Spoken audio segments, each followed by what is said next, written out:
All right, it's 7 o'clock. I'd like to call the meeting to order. Invite everyone to please rise and join us in the Pledge of Allegiance. I pledge allegiance to the flag of the United States of America and to the republic for which it stands, one nation, under God, indivisible, with liberty and justice for all. Kathy, would you call the roll, please? Jim Dunlap. Here. Steve Nelson. Here. Jim Shiloh. Here. Maureen Davey. Here. Michael DeVito. Here. Eric Jones. Present. Kristen Wren. Here. Quorum present. Are there any changes to the agenda as proposed? Is there a motion to adopt the agenda as proposed? Second. Moved and seconded. All in favor say aye. Aye. Opposed? Motion carries. Consent agenda. Is there a motion to approve the consent agenda as presented? Second. Moved and seconded. Roll call?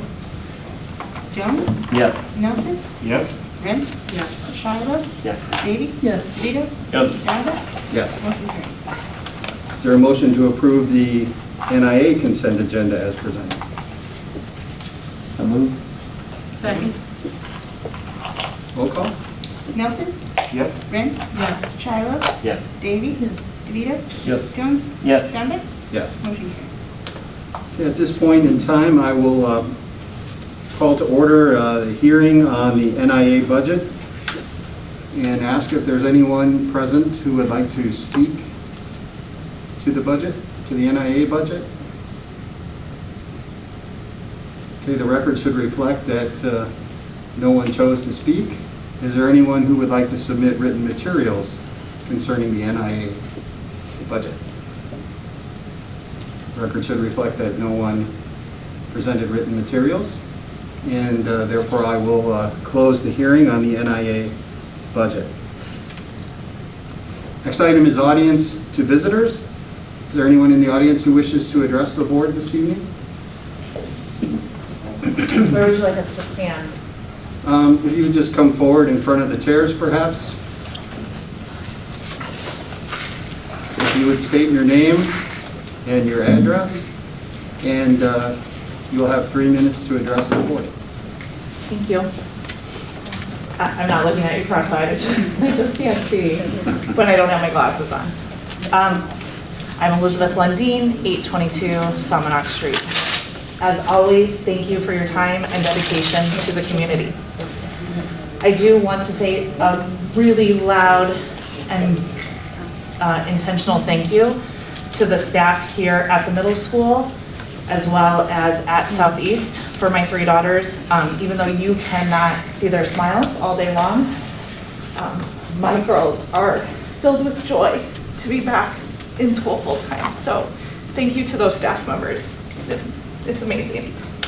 I would like to ask you again to please consider live streaming the board meetings.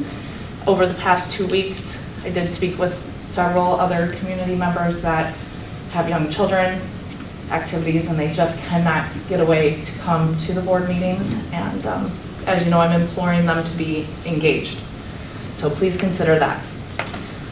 In the future, I would love to see, now that Senate Bill 818, the sex education updates, how that process goes. I did talk to Mr. Wilder previously about that process, but I would love the community to be informed on how that process will move forward and how this district will be taking that information from JCAR once we've gotten those statements. I would love for you to consider a designated committee to review and to report on the legal filings of the governor's authority or lack thereof to be mandating masks in the state of Illinois. I'd love to ask, I'm asking a lot today, sorry, to take into consideration teachers and staff's handling of mask etiquette and that enforcement. I am in no means asking for mask police, but what are those best practices and how we're dealing with that for every student, because it's different for all of them. And I would also like to include vaccine conversation inside the classroom. I'm 100% against any staff member or teacher telling my children what they believe about vaccines and their health, unless we're in a health class where we're talking about overall health. So please consider about those best practices and making sure you bring in staff or training for that. I would love to see a student representative from the high school on the school board at some point. And to all the parents and family members in the community, it is 100% all right for us to be here, addressing the board, speaking with them, asking questions, and I implore them to continue to show up and have more than 10 people at a board meeting. Thank you, and I yield my time to the next person. There's no time to yield, sorry. No, sorry. Thank you, Diana Holst, 219 Seminar Street, Sycamore. Briefly, we've had wonderful experiences with all the teachers in Sycamore District. The only time we've ever had any issues is with canned curriculum that the teachers were not allowed to adapt to kids without an IEP. Again, showing that the bureaucrats in this district don't trust our professional teachers to be the professionals, the great professionals we know that they are, and that is very sad. And it's also concerning that we allow these so-called professionals in ISB and our leaders in our government to violate their own rules of procedure as to when schools can be reviewed, when fines can be levied, when funds can be withheld, etc. We don't make them follow the rules, but yet we insist that our kids follow the rules. So we have to think about what kind of a message we're showing our kids, because if anyone thinks hypocrisy flies with kids, never had their own. Thank you. I yield the rest of my time. Thank you. Hi there, Diana Melchin-Hajek. I live at 2221 Maggie Lane. I am not happy with the health decisions you have all made for my 2 children and for all of the children and tax-paying districts in this, tax-paying parents in this district. Number 1, when is it going to be okay for me to stop telling my children when they leave each day at 7 a.m. that if they have a headache or a stomach ache to try to hold out until 2:30 p.m. because if they go to the nurse, they will be put into quarantine area and be out of school for 10 to 14 days. I refuse to test them. Do you know how absolutely ridiculous this is at this point? I know that if my child has symptoms, I will keep my child home, my children home. If my child does not have symptoms, my child will not spread disease and will go to school just as before. It's as simple as that. Do you know how many children get headaches and stomach aches and just need to lay down to rest for 10 to 15 minutes in the nurse's office? I mean, this is just like insane. It's like getting out of hand. So tell me, when will this end? Who is going to end this? Governor Pritzker? Like is he the poster child of health here? Like, sorry, I don't think he is. So, I mean, when can a child just have a cold headache or the stomach flu and not have everyone think that they're just going to kill grandma? This has just gotten to a point where it's complete and utter insanity. You all should know, and you do know, that the common cold and other viruses have not just suddenly disappeared, right? Think logically. We still have the flu, nothing has changed. We are coming upon cold and flu season, which is October through March, okay?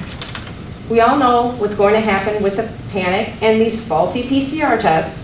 So what actions are you going to take to differentiate between the fear and common childhood illnesses? We have had the flu vaccine for 78 years, yet people get their booster shots each year for seasonal flu variants, and thousands still die each year with those variants. It will never go away, and neither will this. It won't. You're being played, and you need to realize this, and not at the expense of my children and their children. Case numbers. Why do case numbers matter? Do you count how many children have a cold each year? No. How about the flu? You don't count deaths, and that's what we should be doing here with COVID, because children are dying. 99.981% survival rate. No children are dying. So what if children have cases? They're surviving, they're doing fine. Just like when I worked here at the end of 2019, I remember coming into class and I was talking to the teachers and the children, we would walk in and we kind of be like, oh my gosh, the children are like dropping like flies, and they would be out for a week. Sometimes we had 6 children in the classroom, but they would come back, you know, maybe 3, 4, 5 days, and it would be fine. I mean, this is just getting out of control. Lastly, I want to bring up the issue about the 20% funding from the state. Excuse me. I know the Illinois State Board of Education are unlawfully, per Pritzker's unconstitutional executive order, threatening to withhold funding from you. Someone on this board had released a statement, not sure exactly who it was, saying that the school's attorney, Robin Schwartz, who also represents many schools in Illinois, by the way, said that Pritzker's executive order is legit. Pritzker does not have the authority to issue that executive order mask mandate. He has to go through legislation. The ISBE do not have the right to threaten you or withhold funding either. They're overstepping, because if they did, they wouldn't have asked legislation if they could have imposed the mask mandate in the first place. That is why they tried to pass HB 2379, and it has failed to pass twice. Therefore, Pritzker does not have the authority on his executive order. So why don't you band with other school boards for our children and do what's right? Go against this unconstitutional EO and stop letting the government make health decisions for all of our children. So my question to you is this as well. Where is all the extra money from the state and taxpayers from March of 2020 to mid-year 2021? Well, I was staying at home and homeschooling my children while paying property taxes at $6,000 a year. There weren't students in the building, field trips, bus services, school dances and events, art supplies, etc.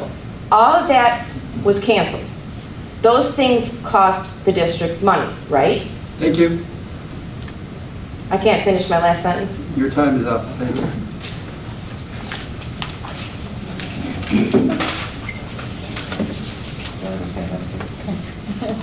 No, you go first.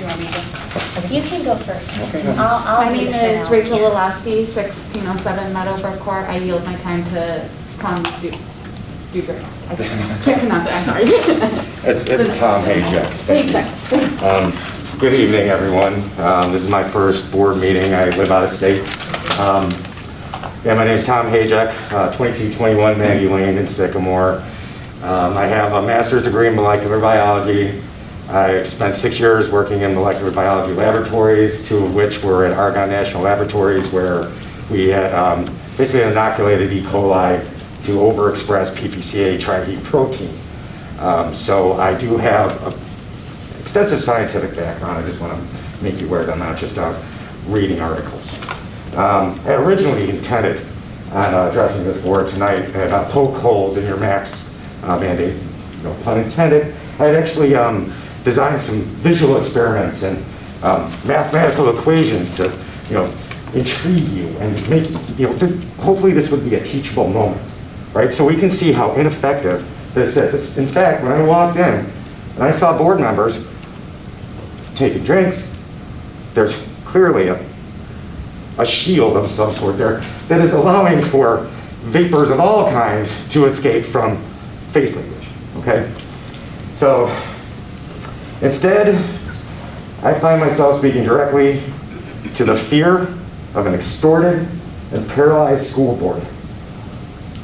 At the risk of losing recognition and funding from the Illinois State Board of Education.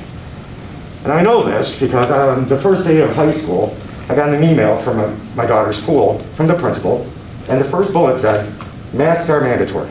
The very last thing said, if there's any questions, please contact this office, which I did. So I called the principal. The secretary is really nice, but I asked her, I said, what authority does the school have to mandate that my child wear a mask in school? Her response was, it's the governor's mandate. I said, well, he has no authority to do that. She didn't argue with me, but she put me through to the principal. I asked him the exact same question.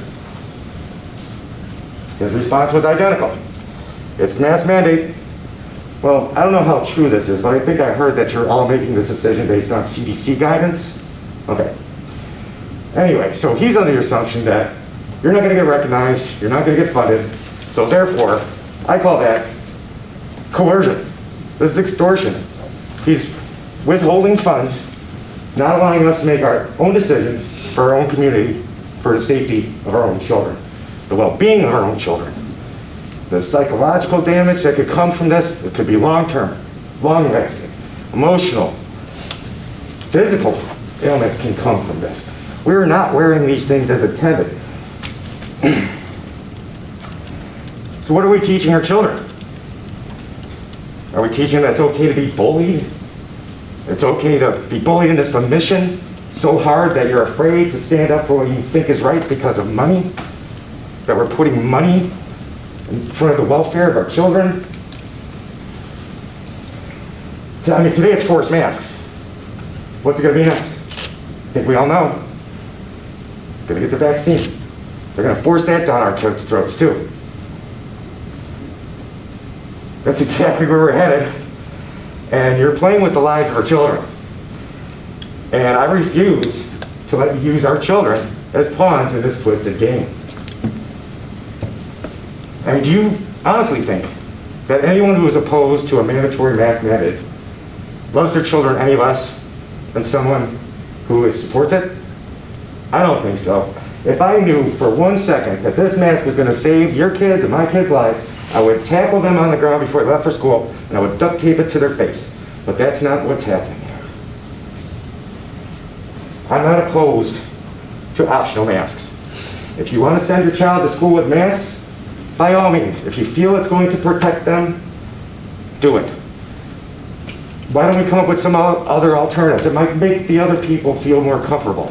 Why don't we just have masks in the hallways and while they're coming to school on the buses? But when they're sitting in the classroom, they're supposed to be quiet, right? I mean, I plan on taking my family to dinner after this. We're gonna go get a steak. You know what they're gonna do? They're gonna make us walk in, they're gonna seat us, we're gonna take our mask off, and we're gonna be surrounded by a whole bunch of people without masks on. What is any different than a restaurant than a classroom? There is no difference. My biggest fear, again, is the long-term effects that this could have on all of our children. They're not tiny adults. These are young, developing minds, and I would challenge any of you to do a thought experiment and look back on your life and see how crappy it would be if people were forcing you to wear a mask when you're not even sick. It makes absolutely no sense. So, with that, thank you for your time. I hope you start making better decisions for the safety and welfare of our children. And I would challenge any of you too. I will bring letters of assumed liability to each and every one of you to say that you are absolutely certain, without a doubt in your mind, that it is not going to have any effect on these kids. Thank you. Thank you. Go ahead, honey. Hello, my name is Jessica Hajek. I'm a freshman at Sycamore High School, and I live at 2221 Maggie Lane. I've been diagnosed with general anxiety disorder, and before all of this mask stuff happened, I tended to have trouble focusing in class even without them. I mean, if somebody was clicking their pen in the back of the classroom, I'd focus on that. It would be hard for me to pick up everything that the teacher was saying. Or if somebody was crumpling up a paper to throw it away, the noise just would make me totally get thrown off by what the teacher was trying to teach. Now that we have these masks, I feel that like all I'm thinking about during the day is the fact that the mask is on my face. It's getting warm. It's uncomfortable. It's itchy. The fabric feels weird. All I think about is the mask, and I am not thinking about anything that the teacher is teaching me. In fact, I was in a class the other day, and I was playing with my mask because I didn't like how it felt, and one of the teachers went up to me and they're like, "Is that right, Jessica?" And I was like, "What?" I didn't know what they said. Not that I wasn't paying attention. I try my best to pay attention whenever I'm in class, because my goal when I'm older is to be an anesthesiologist, which requires a lot of work. And I've always been good about my grades, so I pay attention in class. But the mask is affecting my learning. In fact, last year when I was in 8th grade, I got way lower grades than all the years before. And I know it gets harder as you get older, but I believe it's because of the masks, because I did not know what some of the teachers were talking about. So so I didn't know what to write down on the tests. Another thing is I was sitting at lunch the other day with my friends. There wasn't enough room in the cafeteria, so we moved to the gym in the high school. And we sat down on the bleachers, and they allowed us to take our masks off to eat. And the first thing I thought of was, well, okay, we're sitting very close to each other, and we get to have our masks off, but when we're in gym, running far away from each other, we have to have them on. Another thing is, metal masks were used to lower confidence in medieval Europe long time ago. It was used to prioritize profits, to put frauds higher up. It was used as a torture method because covering half your face does make your confidence decrease based on the research I put into this one. Masks suppress your immune system as well. If masks do supposedly work, they would be suppressing your immune system. So either way,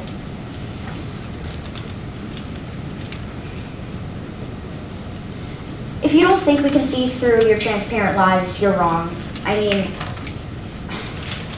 it's pretty easy to see through some of the things that are being Okay, honey. You're doing a great job.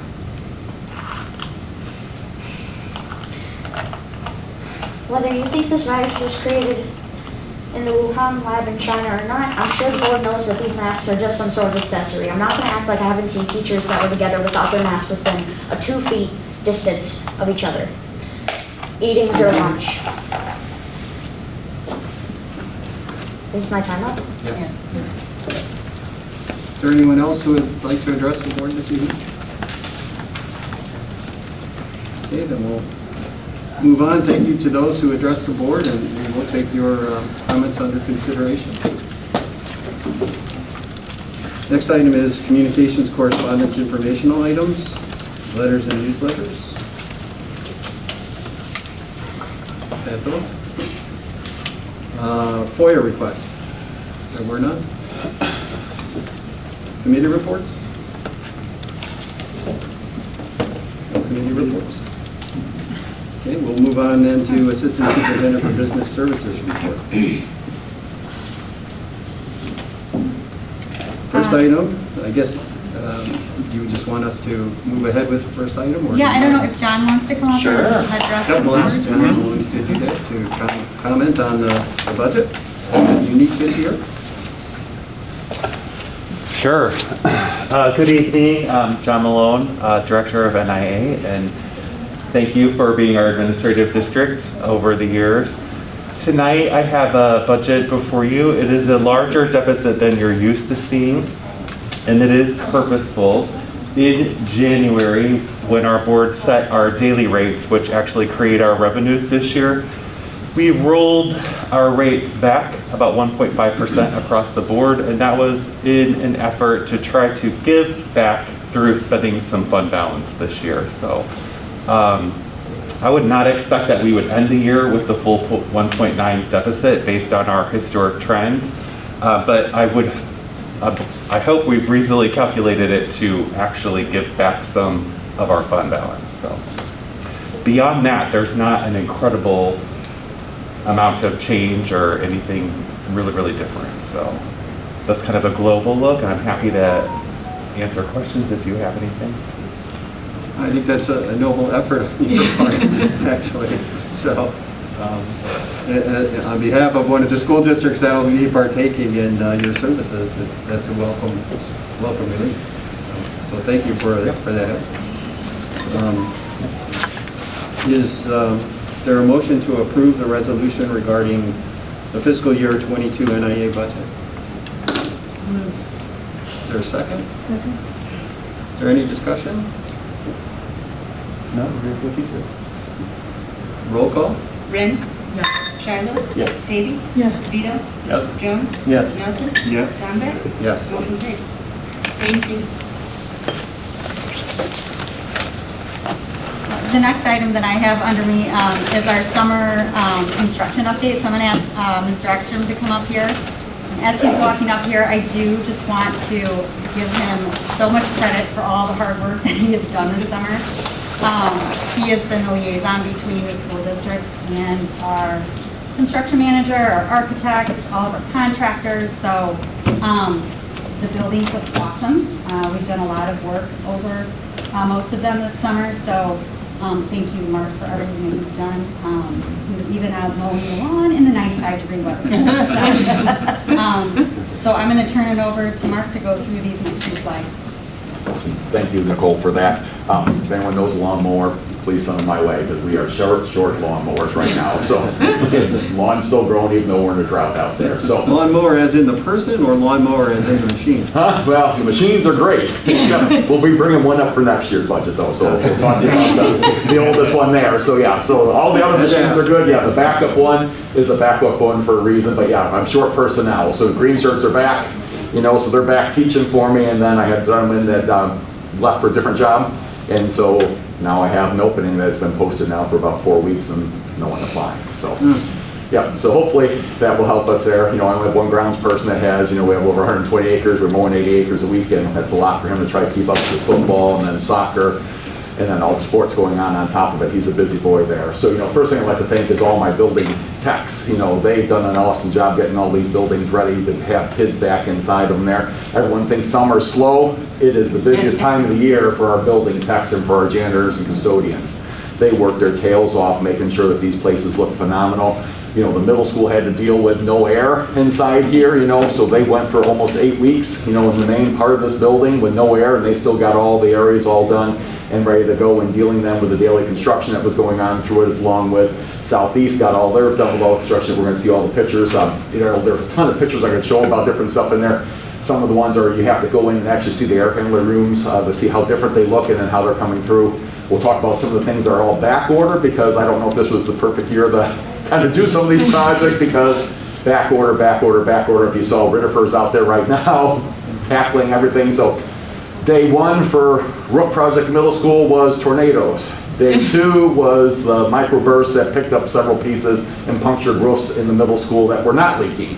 And they had to fix that, and now this is Storm 3 coming through on top of them, and so they have switched to nights then to get the projects done, but we'll talk about that when we get to that slide there. So if we want to go to the first one, we'll talk about each of the buildings. So thanks to you guys got us some money so we can be able to do some updates that are greatly needed. And you'll see our last slide, there's some ones that we'll have to talk about, what can we do for down there, because you know we presented you my first year on here, that 10-year plan, and it was a big chunk of change, you know, to get some things upgraded and kind of going. You guys were able to get us 20 million, so we can kind of really tackle some of these things. The air handler units up here that you guys replaced were definitely needed. I mean, air handler 1 here goes down every single day, and so to get that one back up and going, they have a new one sitting up there. Air handler 2 is up and going too. That one's every other day there. Sometimes Rob's up there 3 or 4 times. They get them going now.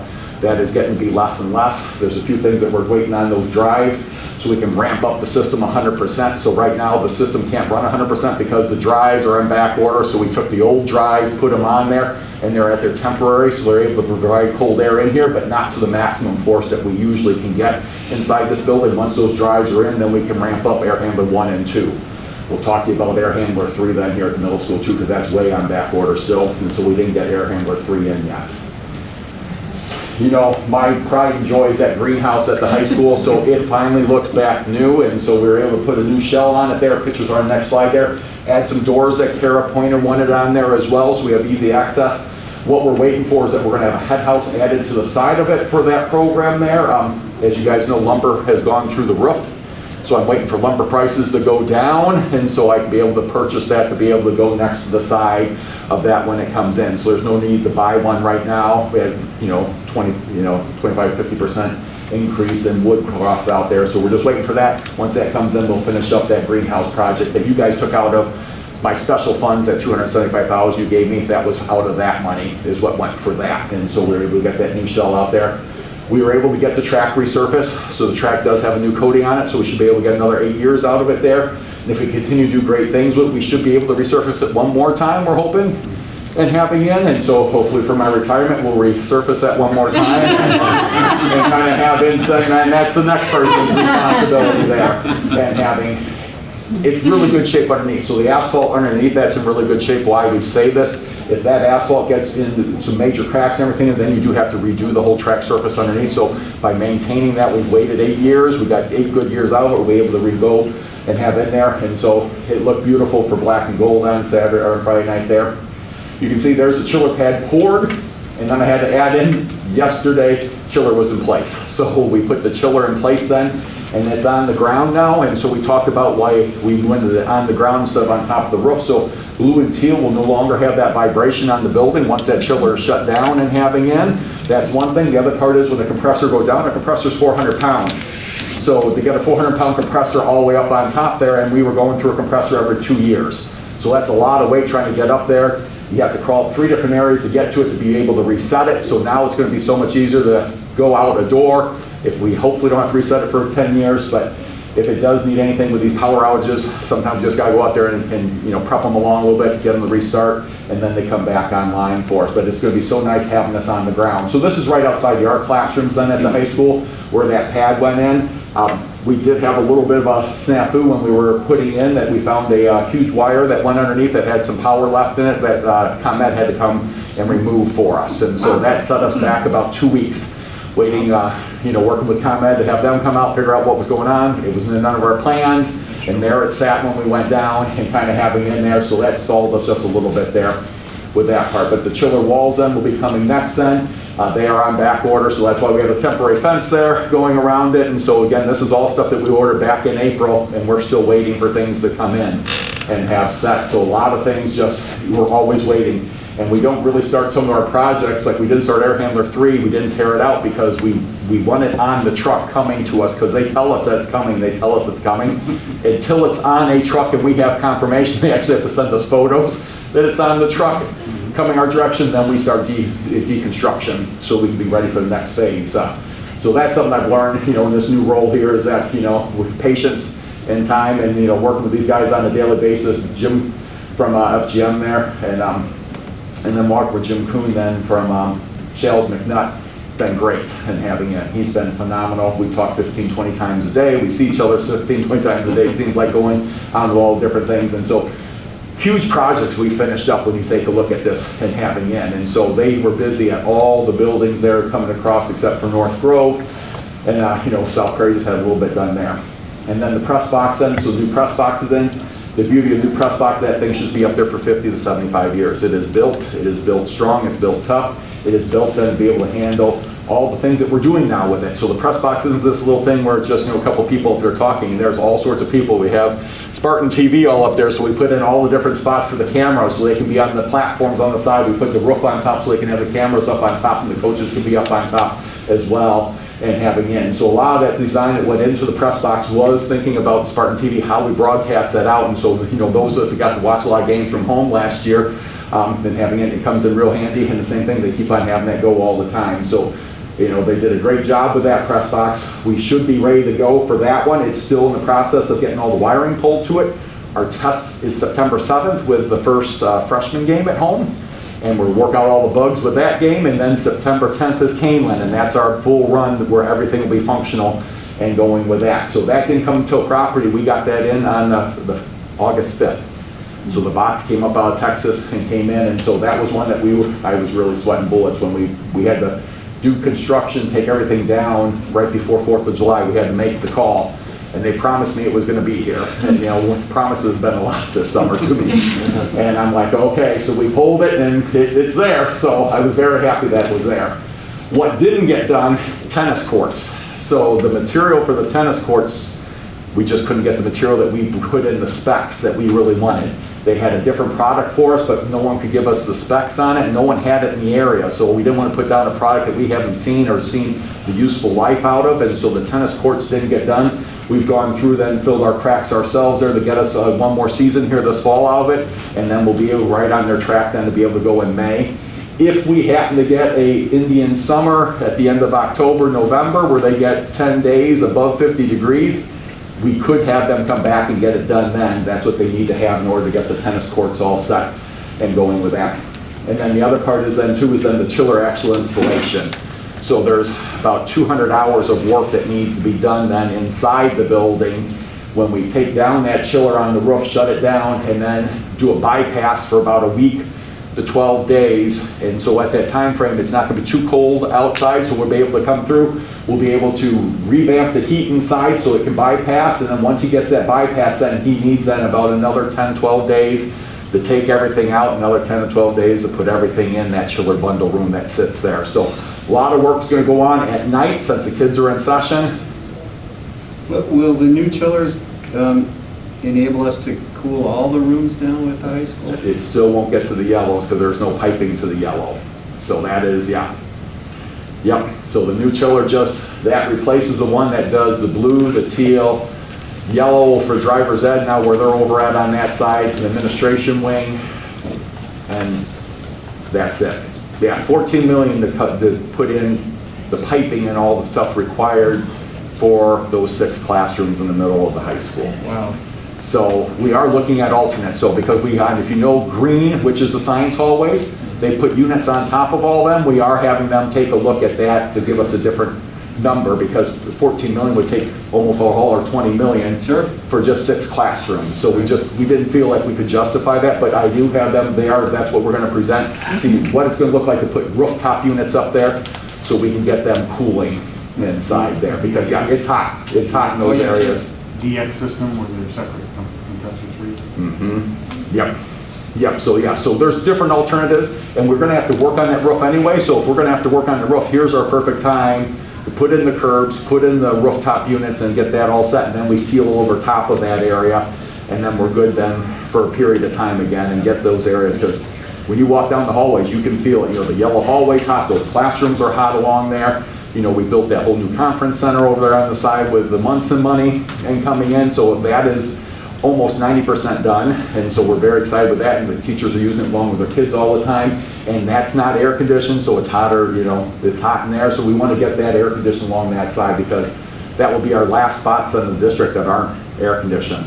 And then along with that, then of course, in my old stomping grounds, the ag classroom, and then the other ag classroom, which was old driver's ed, where Tim was at, where we got hot down there. And no windows either, you know, coming in. So the only brings in fresh air from outside, you know, fresh air outside today is 97 degrees.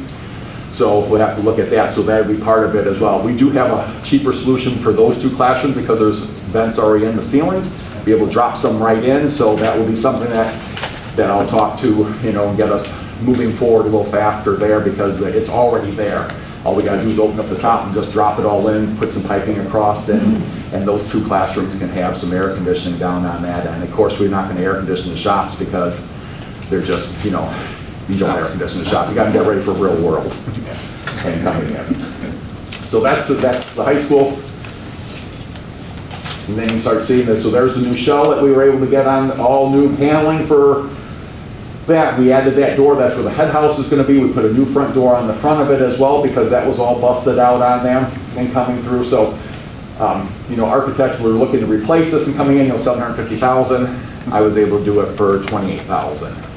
So, and then it got all new automatics inside that open and close the ventilation systems, work with the heat and everything. So they're hoping to be able to do some poinsettias again in there, what they're hoping for, which they haven't been able to do for years. And having, so hopefully we'll be able to get a fall crop in there, which they haven't done in about 12 years, Kara said. So hopefully we'll get that set. And then of course you guys know they have the big spring plant sale, and so we'll be really functioning for that. So great for our kids to have real life experience with a real life greenhouse. And that's thanks to Shell's McNutt. They found me a person. I've been trying to find someone to help me replace this. We found a person out of Lake County that they used for a different project and got me in touch. And so he was a great gentleman and really got this going for us. Okay. There's the track for you, so you see all the new lettering, the color, and all that on it. So that came out beautiful. And then there's the press box then being set up there and coming through. So, you know, we went from basically a 24-foot press box to a 44-foot press box with 12-foot platforms on each side, and the platforms on each side that are for the Spartan TV up there. Our guests can have a platform on the other side for themselves, be able to videotape what they bring with their equipment, and having in then the canopy on top We couldn't enclose the top, because once you enclose that, we're over our 500 square feet, and then you have to have an elevator installed. So we didn't want to install an elevator, so we're right at 440 square feet with this press box inside, and then we have the hatch to go up above, and then, like I said, we put the cover on top because the cameras are very expensive that we have up there. And you know, they play football in rain, and we didn't want the cameras getting destroyed up there, so we put that cover up there just to give them a little bit of a chance to stay dry up there and coming through. It's used then, of course, for the track season, and then, you know, what our hope or future is somewhere down the line is that if it ever goes to AstroTurf, you can have your soccer games out there as well. So, you know, it's got a lot of potential there with it. That one that we did remove, that top part, they took 2 screws out and it moved almost 8 inches, the whole top did. So it kind of scares me how it wasn't held together very well. I mean, Nicole wouldn't go up there again after she went the first time. I was up there Saturday night, I fell through one spot, and I mean, it was rotten. It was really rotten. So thank you for that money to get that moved forward on that one. Then Southeast Elementary, my old stomping grounds too. So, you know, a little TLC to bring that back. That back blacktop there, you know, we tried to present to you guys 10 years ago, and it just was too expensive, but we were able to get the funds here. So that whole back blacktop then was able to be replaced there in the back, and so that blacktop surface is phenomenal for the kids to have. It'd be great for the winter time for us to be able to go through. As you guys know, the blacktops were our nemesis this year when we opened up and saw how bad the footings were underneath, and so it cost us a lot of extra money to get these all where they're at, but we're going to save boards down the road money. Then when they come in to redo these, all the guys mill the top off and put a new layer down. So, you know, when you take a look at the upfront cost was a little more than we wanted, but it's going to save us later on when we go through and reset them as they go through forward. We got some new concrete on the side, and the front walks there, in front there as well at Southeast. Down the boiler room, they put in then the whole new sump pump in the back corner, so it claps down there. So I had to redig that all back out, put a whole new big deeper sleeve in there, and then put the new pumps in. So there were times when we do get some big rains, we get some water down in that boiler room, so that will alleviate that then for us there coming in. The repair to the main valve then to the water line, it had a bad valve on there, so if we ever had a need to shut the water off inside, we couldn't because that valve wouldn't go, so they put a new valve inside there for us off the main line. Some of our life safety work then, you know, working on the mixing valves, they put in for plumbing, and then they worked on a bunch of electrical stuff that came off the health life side, safety side as well for us. Tuck pointing around the building, the windowsills, new windowsills put around that as well because they were aging with the building there. And then again, they put the caulk around all this, help us with energy efficiency as we move forward. That chimney, instead of fixing that, we just brought the chimney down, so the chimney is way smaller than it was before, so we don't have to worry about replacing that because that's been a cracked tuck point 2 or 3 times in my time frame of being over there. So it wasn't, why keep doing it if it serves really no purpose if it could be smaller. So they were able to make that much smaller for us and having it. We got the new flagpole out front then, since we put the new concrete in there, so we put a new flagpole in front there. And then the repairs on the cracks on the gym then, they were all sealed on the outside that were out there, and then the whole gym was repainted. And you'll see if we'll work on a few of the other buildings that will be coming up, we'll be doing that same thing, because it came out really well. So they epoxied them, got them all set, and then they got brand new coat of paint on it. Looks just like new again, like it did almost 15 years ago out there. And there's just where the concrete sidewalks all through there, so that was all raised, tripping hazards. You know, I had poor grandmas falling out there a couple times, you know, and so now it's nice and level as it goes through, because before it was in a world of hurt there. And then there's a new flagpole in place. There's the chimney that's way down now, so it was another 20 feet taller than that and up, so that has now been reduced. The tuck pointing along that first grade and kindergarten walls there along the side. We put the new retention wall over there that was collapsing on us as well, so there's that retention wall there along that south side of the building. Can you flip the next one? What are those pipes? So that is then the new railings that have to be there since we put the new code. You have to have railings so that the kids can't jump over. Oh, those pipes are coming up. That is ventilation out of the bottom for the water heater. Those PVC pipes there. That's what those ones do. Unfortunately, we won't talk about. Why do they come down rather than up? What's that? Why do they go down rather than up then? Which ones? The 2 white ones that are. Yeah, they come right out here, then they vent all the way up on the top there, but those go to the water heater. Oh, yeah. so I'm not. Yeah, this is just an old electrical line. So I'm not seeing that where they connect to the bottom? Is that what? They go right through the wall. Oh, okay. Yeah, they go right through the wall. It looks like they're just Yeah. Not connected. Yeah, no. Yeah, they connect right through the wall and go right inside. This is the main gas line then that runs across the roof, comes right in front of the building, comes down, and then that feeds the boilers there on that side. Okay. And have it. Oh, I see. Yeah. This was the angle. of- Yeah, no, the angle, yeah, how it happened there, yeah. So that's what those ones do on that side. There's that new sump pump that they put in down below there. There's the new concrete on the back of the building that went along. We fixed the steps that are in the back, and then new handrails were added as well that we didn't have before. And there's that retention wall there on the left that goes out further, has the railings on top of them, do the code then, and having they put some planes in to help prevent the kids from using it as a jump off point. And then that back corner, that takes us then down into the boiler room. That was all cracked and all that piping down there, so they redid all that, so that way will help us with some flooding as well, be able to take that water away from the building and having it. We've got one last one that we're doing some investigation on. It is collapsed halfway out, the tile has, that still we have water inside the other door that goes down into the cafeteria, so we did scope that, and we found where it is penetrated and collapsed, and so we'll have to put that together for 22 then out there. We'll have to open up that tile and then fix that tile, so that way the water goes to the creek that sits on the back southeast corner of southeast there. Yep, next one. Then north had quite a bit of work on it too there. So the penthouse is upstairs there that contains all the air handler units coming through. So we had that completely redone because it was literally falling apart. So today's storm would have really ripped it to shreds because it was holding on by just its, only a few things. And I couldn't believe how bad it was. And so that got completely redone up there and coming in. New walls, interior, exterior. Then Yeah, you should have had a before and after. I know, I was thinking that, yes. In my mind, it looks really good, you know, when you see it. And hammer there, but yeah, so it was in rough shape. So air handler 3 then as well got replaced there, so that was original to the building. And so now that is new and coming in, and then it also got a new rooftop unit which provides the air inside there. So the old rooftop that went along with the old air handler 3 got a new rooftop unit added to it, so it's working beautifully in that building. The gym roof got painted, the cafeteria roof got painted.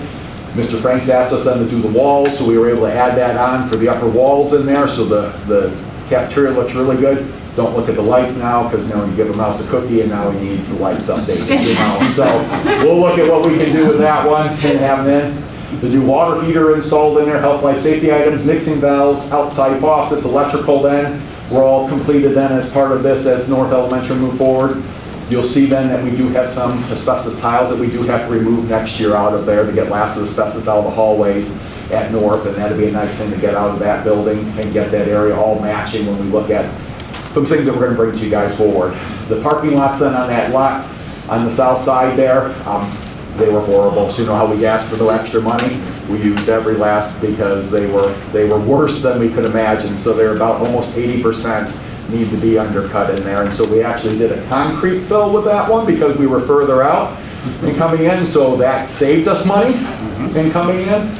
And so since we were further away from the houses there, we were able to bring that in. So that was a big Saturday project. And so this huge machine came in, mixed in this concrete slurry mix, put down the firm foundation first in there, and then we lucked out it wasn't too firm because we didn't have to micro crack it. So it did save us about $12,000 that we didn't have to micro crack it afterwards there. So some things I really learned through all this. I didn't know there was micro cracking. I knew it was the concrete stuff, but you know, never seen the machine in action, so it was pretty impressive out there on what it did in such a short notice. If you did, that got done 3 days before teachers came in. So that Friday and Saturday they were finishing up. Teachers came in on Monday for this project as we were moving forward with it. So we got it done. You know, thank God for Thomas and his staff for being so, you know, kind and caring, always parking on the side, be able to come in and get through that way. We got curbs and new lights installed out front as well, and so that will help us. There are some pull-out areas for us then to be able to push the snow, and so that's the beautiful thing there, so we don't have to bounce off those curbs, as you know how much I love that when we're plowing snow in the wintertime. And then you can see the air handler rooms inside there and having set, so all the new materials added. Parking lots outside, that's the drop-off one that goes along there. We can put the next thing up there again, just more of that. The curbing that we added to it all there will help contain this and then help it from busting apart along those areas. So that's what the curbing really does, helps keep that blacktop in place And so that is the nicest part there. And then we do have some areas where to push the snow then in those spots, and so that was a nice part working with them, that we knew where we push snow, they put the rolled curb down there, so we can push the snow right off. South Prairie just got 2 new concrete stoops when we took a look at it there, and so the water was coming off, so you can see the new gutter that was added to take the water off, and so that was causing the concrete to collapse, and then it actually pulled away from the buildings. And we've had structural engineers come in because there's a little bit of this then at the corner of the gym also sinks just a little bit, but it hasn't done anything to the integrity. This will prevent that from going any further. And so now that comes off to the side and runs and takes it away from the building. And so that stoop is to the gym, and then we did the same thing to the stoop that goes into the cafeteria because it was almost at the same point and having in, and so we're able to pull that water off of there. So that's really all that South Prairie needed to have. Again, it's our second newest building when we look at it out there. Yeah. And then just some more pictures there going into the cafeteria, just a little bit upper front of what they added. Middle school was a hot, busy place.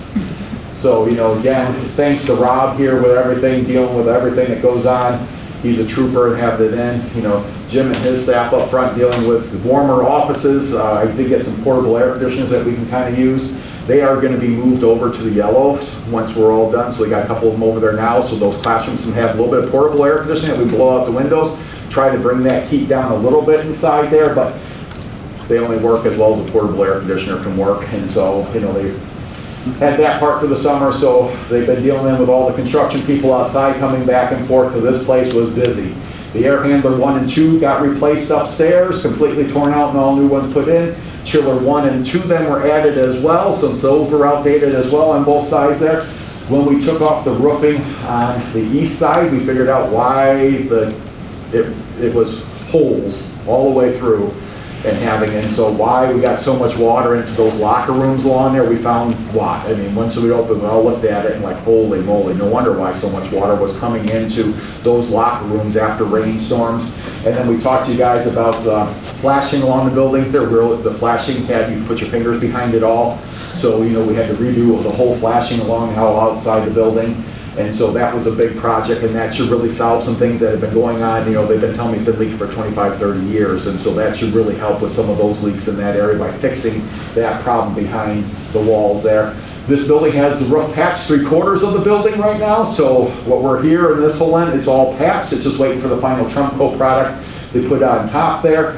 They've got the aux gym all done, so they finished that up on Saturday. So the aux gym has been completely tore off, the new roof all put on top of the aux gym. They're working on the 7th grade and 8th grade wings for those complete tear-offs. So those roofs had so much moisture after we looked at them, it's cheaper to tear the whole roof and start from scratch, and gets us a 30-year warranty compared to a 12-year warranty. So that's the other part, is that we'll have some longevity now on these roofs again, and then just some maintenance that we'll have to do to keep up those longevity as we move forward there.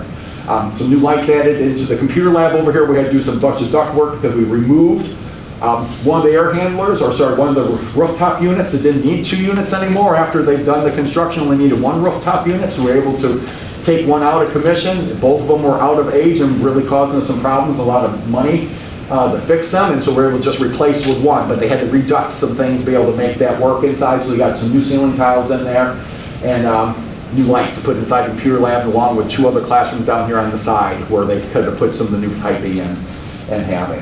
Things that need to be completed then here, so we have to then do the final trim coat product on the top of the roof then, that seals us and gets us that 12-year warranty then, and then we know then 12 years from now again, it can be recoated, so that's the beauty of what we've done up there. As long as we maintain some things, it just has to be a recoat, which will save us some money when we look at complete tear-off. So it is a good way for us to go, is a financial way to save us some big dollars on complete tear-offs.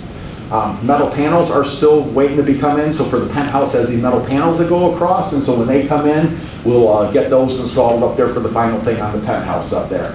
And then Air Handler 3 does the main gym here at the middle school. Again, it's up and functioning, but we are just waiting to see when is it going to get here, and then I think we're going to have to look at summertime more or less to be able to put that one into place, because we can't do it in the wintertime because of the heating issues and pipes freezing and stuff. So We have some discussions to have on that, and so that one will more likely have to be done next summer and happen there. But it is purchased. It's supposed to be here sometime. It just didn't make the cut in time for us to have that set for the middle school. The next slide. So there's the big air handlers kind of coming outside for the chillers there. That's the big vents that then pull the fresh air, fresh air out of the building and in. And having there, you can kind of see the new coating there on that side. So that chiller had a complete re-tear of the roof off there because that's where Old Faithful sat. When you walked out there, it sprung a leak up this high. So when you stepped on it, it went shh, and every time. So it was rotten underneath that side as well. And so we replaced that thing coming in. Yep, go ahead next. There's that tuck pointing then, you can't see behind it, but then they put their coating all along the sides and up along it then with their wrap, so that way that takes the water away from the building, no longer goes down and into those locker rooms, into the gym areas, into the orchestra room, into the band rooms, and then just another picture of the chiller there on the side. We added that door up there for access then, so when we have to add new boilers, anything else, they can fit through that door. We were hoping to have a double door, but there is a I-beam there right to the right, so we couldn't go any further. So that's as big as door we could get, but it is big enough for us to take anything that we have up there. We can now get in through that door inside the gymnasium, and so we put that in for future things that go on for projects that needed to be finished. And there is air handler 1 there, so completely new, huge. Again, fresh air, as you guys know, is a key when we take a look for anything that's out there, so it will help us recirculate these airs inside the building once every 20 minutes, as that goal is what it's doing there, kind of coming back and forth. And these handlers is why we really need to get that upgraded and moving forward. Less than, out of my money on my 275, we were able to upgrade their BAS unit then in there, so we were able to move them over to NTEC controls, and so that got done all this summer. So each unit, every VAV that they have inside got the new BAS unit that talks to the computers, allows me to be able to go in and do some things to ramp up different things, try to get more heat, try to get more chill, close the dampeners, open the dampeners, all that stuff that I've been doing on a daily basis here the last 10 days with everyone kind of being back. They got that new teacher parking lot over there, and so we did get that all finished there in the back. They got new curbs and parking lots in the park back there as well. Blacktop play area there on the south side of the building's all done, new concrete ramp in front, and then several patches to the sidewalks along the sides then there as West moves forward and having. So then some pictures in for you to kind of see. So there's that new sidewalk, the new ramp, new railings there.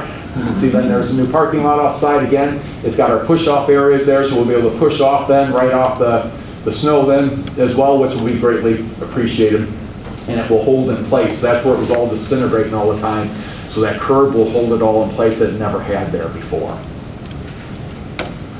Then, we got to think about summer 22, so FGM is working on all those projects, so our goal is to have that to you guys, so we have something to present to you guys in October, so that we can have it out to bid, and then hopefully by the end of November, we'll have all those bids for you guys for our projects then for summer 22.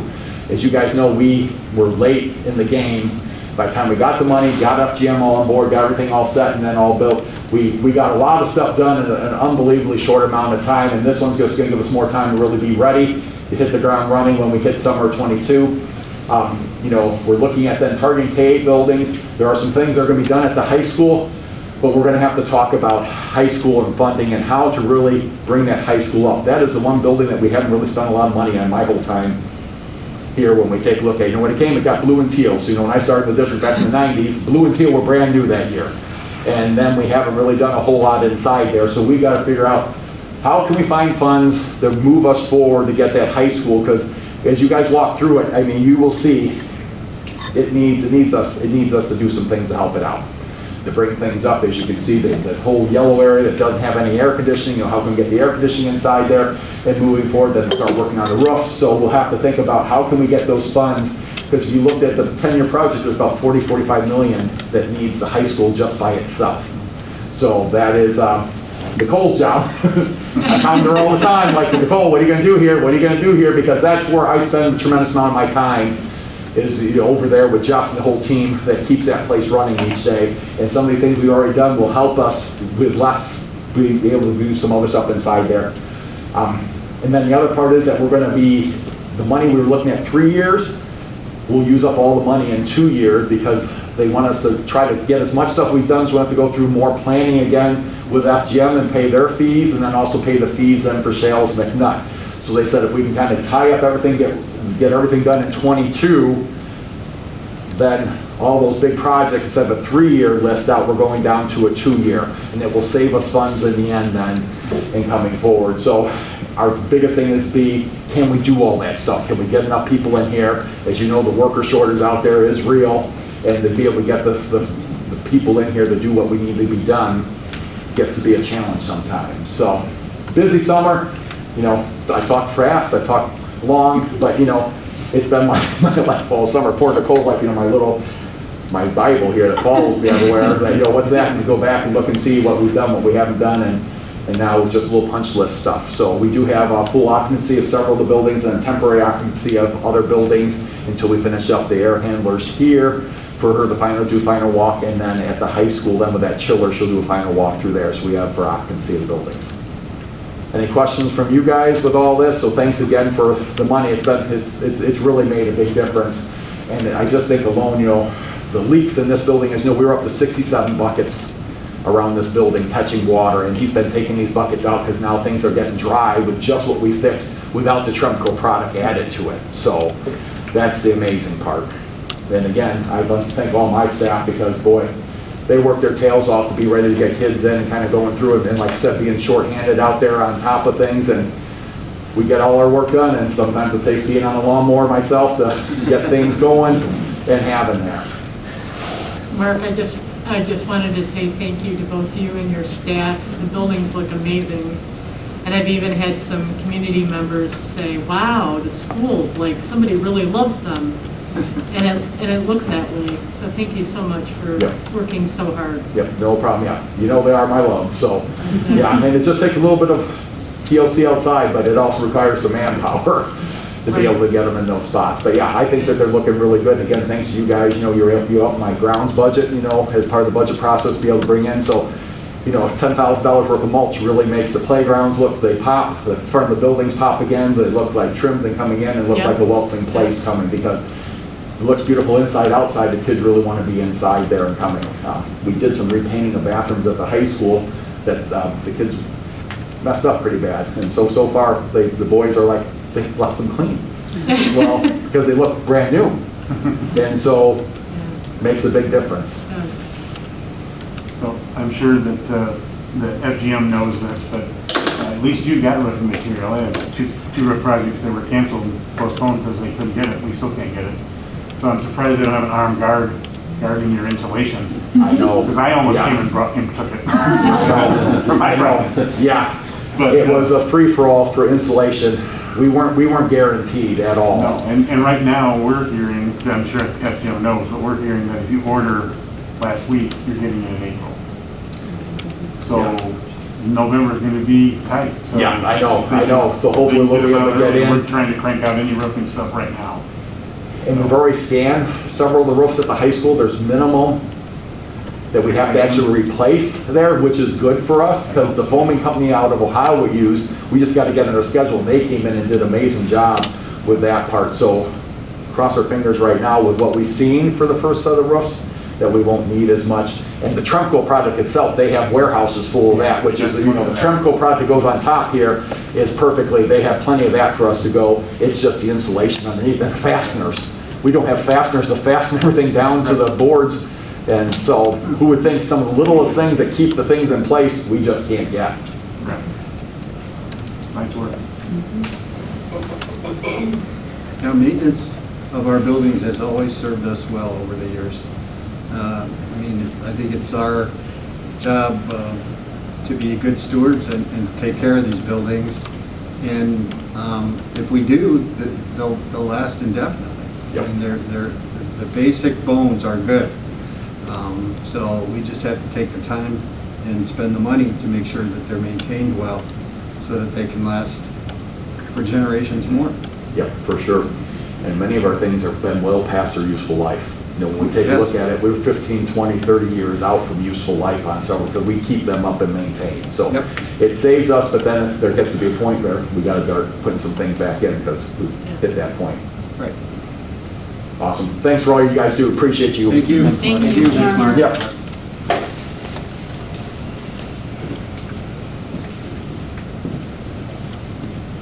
Only I could talk as fast as him, I could get to my slides. So tonight I'm going to touch on the fiscal year 22 budget. So this budget is very tentative, I will start with that. And we'll kind of go through and talk about what we have in this budget for this year actually. So we are currently in the middle of our audit for fiscal year 21. So our auditors have been on site once, they're set to come out again. So we're working through those auditor entries, and once we get those made, we'll know where we actually ended up. Unaudited, we're looking pretty good. We have about a $1.8 million surplus. We know though we are on an accrual basis, which means we do need to accrue all those expenditures that we spent in July and August that really needs to go towards last fiscal year. So when we do that, obviously that surplus is going to come down. But we had anticipated a deficit for fiscal year 21 just because of all the unknowns. So I'm very confident that we will end up with some sort of surplus for fiscal year 21. Again, this is just our monthly fund balances. I know you guys are used to seeing this for the years, but this is our monthly fund balances throughout fiscal year 21. And you can see it jets up really high when we received that $20 million of working cash fund, because that is an operating fund. So in reality, you really need to subtract that out of what our actual fund balance is. Next slide. So our budget goals. Obviously, we want to have a balanced budget, and that's been one of the board's goals for the last 3 or 4 years. We also like to strengthen that fund balance per our board policy. Our board policy says that in order to be fiscally sound, we need to have 25% expenditures to fund balance. In the time that we were deficit spending and having to do our deficit reduction plan, we were down to about 9–10%. So we have brought that up, and with our unaudited numbers, we're at about 24%. So we're super close to that board policy goal. Now, it also says in our policy that 50% is, I forget the wording, Chris and I were actually just talking about this, but I think it says fiscally sound. So although we've hit that 25% threshold, in reality, if you remember the Don Clayburg days, he would talk about how many days do we have, cash on hand. Really, $11 million in fund balance, we'd probably go through that in about 4 months if we did not get any revenues from the state. So it looks good up here, but we also know that we need to have some money in our reserves in case we don't have any funding from the state or if something were to happen. Also, our goal that we added up there was to continue to not have to do tax anticipation warrants, so those short-term borrowings, and I'll touch on that a little bit later.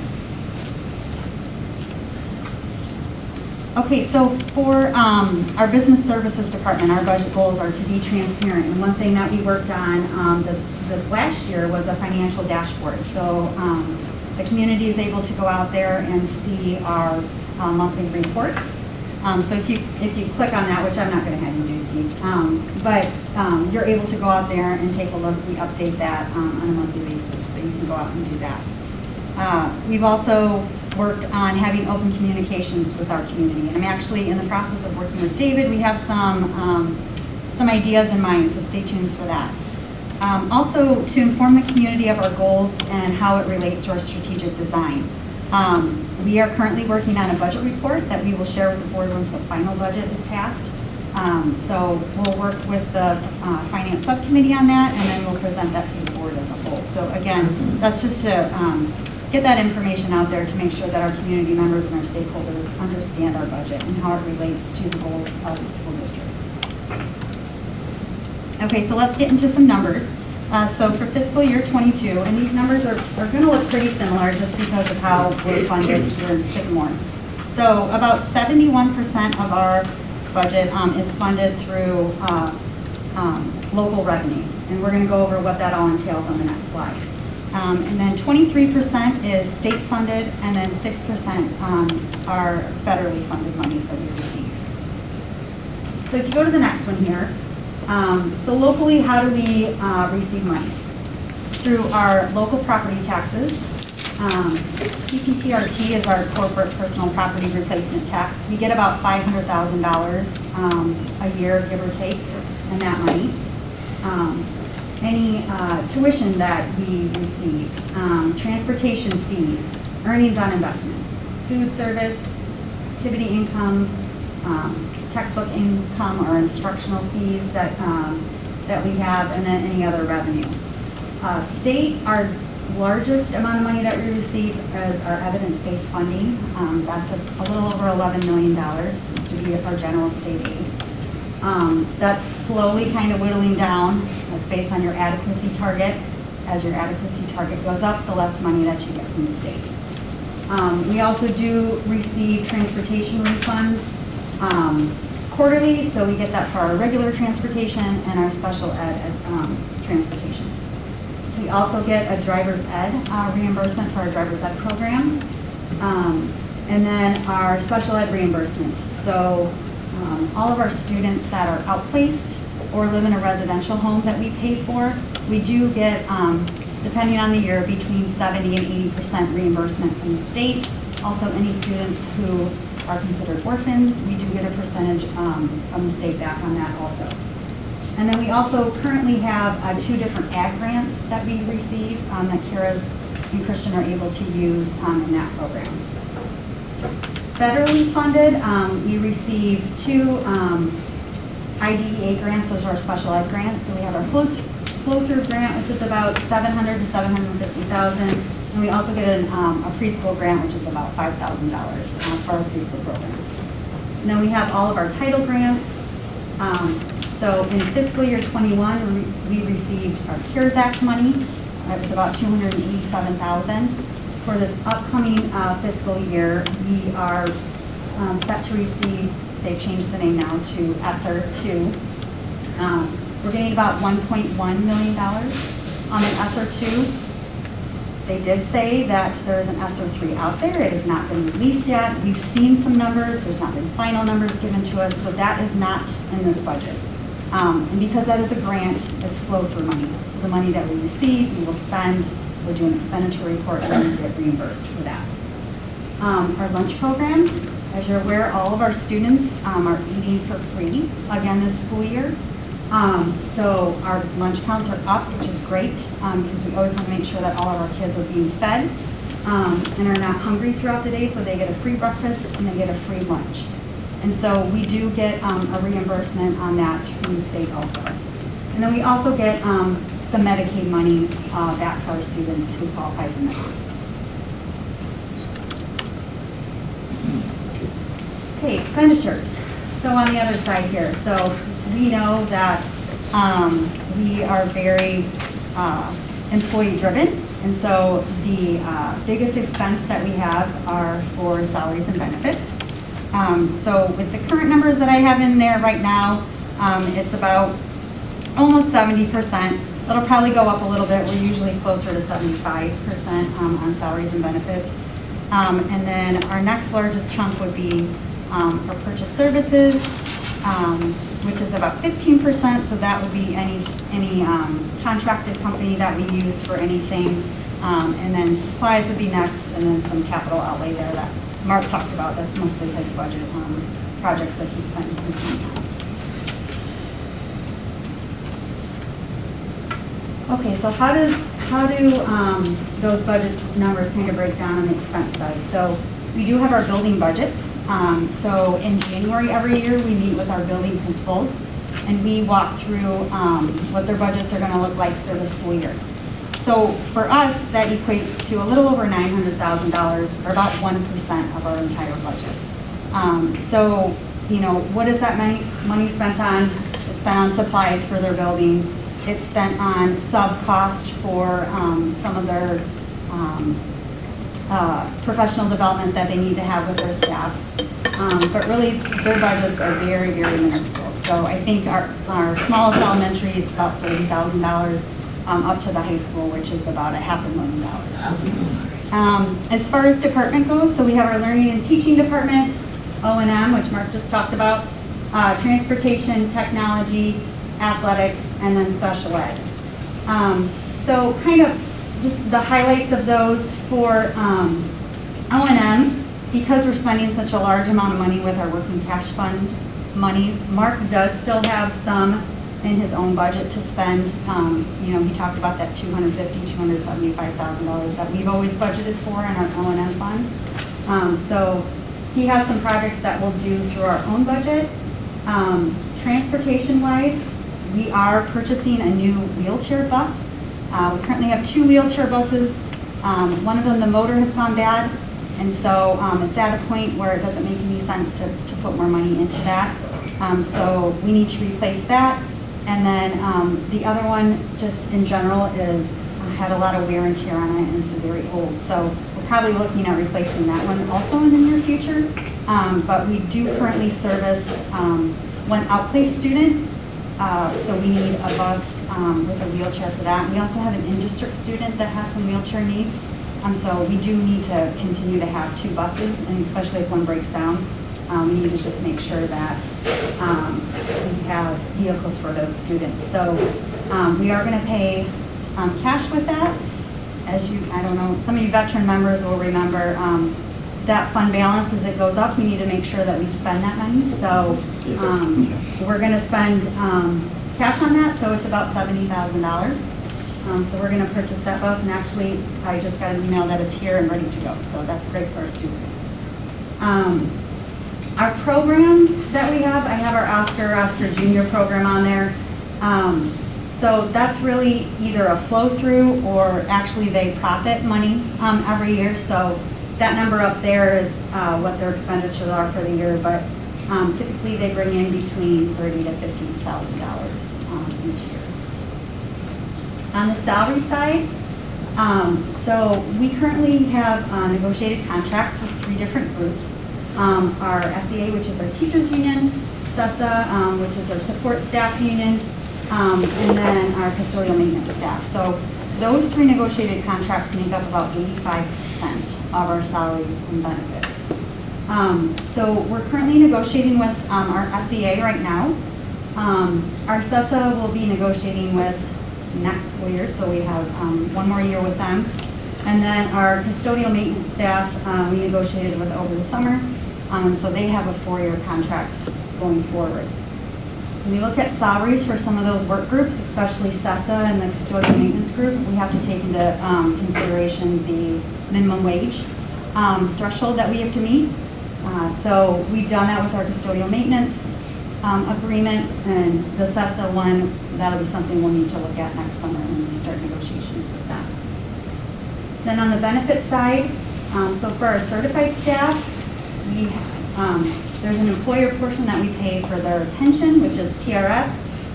The THIS up there is teachers also pay into a insurance plan for when they retire. So that's what their insurance plan is called. The district also has an employer portion for that. IMRF is for our non-certified staff. That's for their pension. And then of course you've got Medicare, everyone pays into Medicare. And then Social Security for our non-certified staff. And then our biggest portion of our benefits would be our health insurance. So we received our renewal for our upcoming plan year, which runs September to August. And we're looking at a 15% increase for our health insurance. So again, the district pays a good portion for those single members that we have. So that's a contribution that the district makes.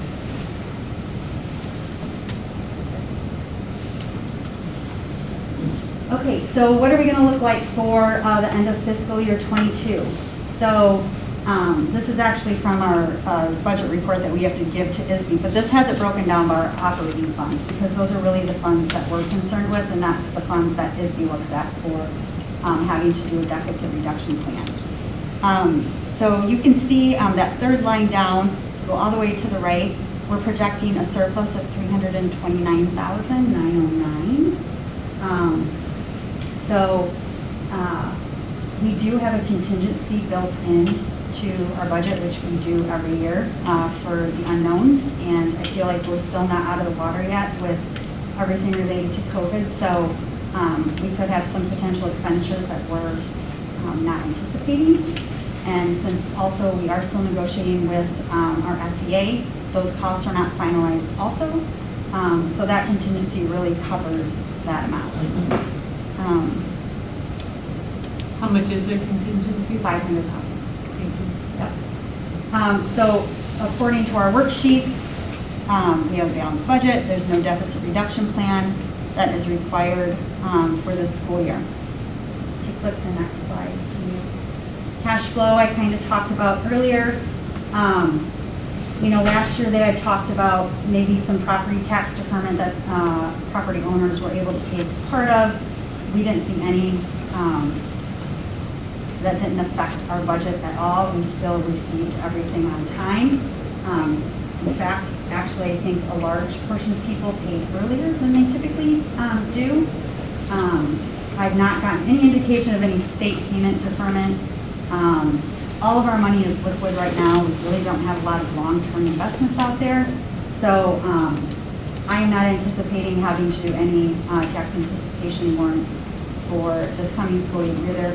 We did not have them last school year, and we did not need to utilize them. So that was a lot of information. Questions? Nicole, I know in the past we've loaned money to the health program that's still tracked on those the monthly financials that you send us. What's the plan for having that money returned to the general fund or the operating fund or whatever it ultimately gets to? Because it's been about 13 years on some of those. Yeah. So since I've been in this position, we have returned about $300,000 from that original loan that we had from the school district to the health plan because we are self-funded. So unfortunately, our health plan's not very solid right now, or not very healthy, which no pun intended, but so we're not able to return any of that money back to the district right now. There's still about $200,000 that's outstanding. I would not transfer any money until we start to see a large savings back to the district, which is only going to happen if we make some plan design changes to what we currently have. We have a very old Cadillac plan right now. We have a $300 deductible. It's pretty much unheard of. You can't even get those kind of plans anymore. So when underwriters see that, we tend to get a higher renewal percentage right off the bat because we have that plan. Now, we did add the high deductible plan 3 or 4 years ago. We have migrated a lot of our staff over to that plan. So that does help us out in premium costs, but our claims continue to be high. So we really want to focus on wellness for our staff members just to make sure we're all healthy and get those claims costs down. In turn, if we can get some plan design changes, we can also get some premium savings also. So I don't anticipate returning that money anytime soon. And looking down the road, and I'm not familiar with, you mentioned some of the board policies as they relate to the budget. Looking down the road to the point where maybe we get closer to a 40-50% fund balance to budget ratio, do we have an established policy on how that money would be invested, how liquid it would be, what sort of returns we'd be looking to get having that money sitting around for an emergency? So we have an investment policy, which indicates what we can invest our money in, but it doesn't really specify how we would. You know, I would work with our investment company, which is FIScal or PMA. Okay. So unfortunately, we've had to keep our money so liquid for the last, since I've been in this position. I would love to be able to do some long-term investing. The closest we got to that was doing some saving deposit accounts through ISLAP while we were getting a higher rate, but unfortunately the Bank of China has said no more, so we can't even invest in that anymore. So truly, everything is pretty liquid, even in our ISLAP accounts, so, which is our school district liquid asset fund. So, And we're limited by state statute as to what we can look at for investment correct. possibilities. And that's what our, We don't that's have what the our whole policy universe is. out there available, unfortunately. So when we have that much money, then I will let you know how we're going to invest it. So with this proposed budget, you don't see any need for tax anticipation loans? No. That's a good thing. 2 years in. Yep. Now, we will still do our cash flow analysis, which we typically do end of October, November. So I will work with PMA on that. So again, if for any unforeseen reason we thought that we would need to, obviously I would come back to you guys and we would talk to you, but I don't anticipate having to do that. Very good. So next up, Jim, would be just to set the hearing date for the September 24th. Is there a motion to approve the resolution for adoption of tentative budget and establishment of hearing dates as presented? Second. Moved and seconded. Any further discussion? This would set our hearing date then on September 28th, 7 o'clock, right here. Hopefully it won't be raining. Or blowing, right? No problem. All right, there's a motion and a second on the floor. Doesn't appear to be any further discussion. Roll call? Shiloh? Yes. Davies? Yes. DeVito? Yes. Jones? Yes. Nelson? Yes. Brand? Yes. Convict? Yes. Motion carried. Superintendent's report. Good evening, everybody. I'm going to start with our mission, empowering all learners to succeed in the world. Our vision is to provide an ideal learning experience where students and staff are engaged and want to come back the next day. Our core values: honesty, trustworthiness, integrity, equality, empathy, respect, citizenship, digital citizenship, responsibility, and collaboration. And we've talked a lot about professional learning communities, or PLCs, over the last several months. Had a PLC institute at the high school that was really good. Our PLCs ask themselves 5 questions. What do we want students to know and learn? What do students want to know and learn? How will we know if they have learned it? What will we do if they don't learn it? And what do we do if they already know it? That brings me to the 21-22 planning. And really, we're kind of into the 21-22 school year. So I guess we're still kind of planning, but we're really up and running. I cannot tell you, and members of the audience who are here today, and some of you touched on this already, how good it was to see all of our students back on day 1 in all of our schools. These are just a couple of pictures that Alyssa and our communications department snapped on the first day. Yes, you can see the smiles behind the masks. We'd love to see the actual smiles themselves. We'll see those someday. Every day is a day closer, I say. But you can see students walking in the elementary school. I believe this picture is I think that's here at the middle school. Those look like middle school students, Jim. Some happy parents with their daughter going to school, and then a picture at the high school as well. So a year ago this time, it was a much different story. And yet here we are on the first day welcoming students back. We were excited to welcome them back. As of the end of last week, and these numbers are a little bit different, I talked with our registrar today. As of the end of last week, our district enrollment was 3,473. That's in grades K through 12. That does not include early childhood. We've got about 80 students in early childhood. I should have flipped those backwards. K-5 in our elementary schools, we have about 1,500 students. In the middle school, we have about 834. At high school, we are a little bit over 1,100. The overall number is actually about 3,485. I talked with Lori Stover today, and there's been a couple of changes, but we're still pretty close to that number. We're down slightly from 2 years ago, but getting very close to pre-pandemic enrollments. That's a good sign. There have been typical beginning of school year challenges, getting buses up and running, food service, getting kids into school, all sorts of things. But it's kind of exciting because those are normal beginning of the year challenges. We're not dealing with some of the other stuff that we dealt with last year. So those have actually been kind of welcome. I would be remiss, however, if I didn't admit that there have been some pandemic-related challenges still. So we do have several COVID-positive individuals in the district. All but one of those are students. So we do have one staff member.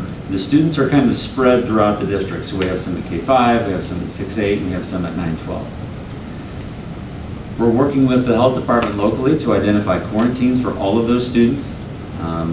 14-day remains the gold standard, but we are implementing 10 and 7-day quarantines, and I talked to Corey Mock, our head nurse, this morning as well as yesterday, and we are implementing some test-to-stay quarantines already too.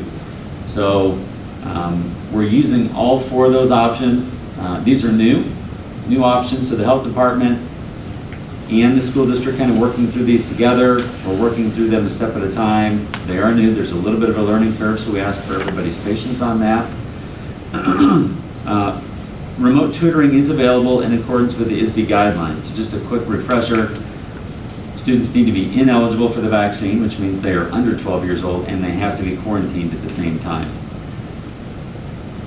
When students are quarantined for 14 days, that's essentially 2 weeks, up to 2 weeks, depending on when those days fall.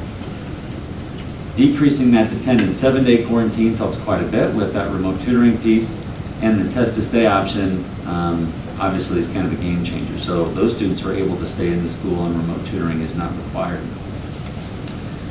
When we implement remote tutoring, that's really dependent on the student's needs, length of the quarantine, dates of the quarantine, and when the quarantine starts. So we've had some situations where the quarantine actually started before school started or right at the beginning of school. Maybe it was a 7-day quarantine.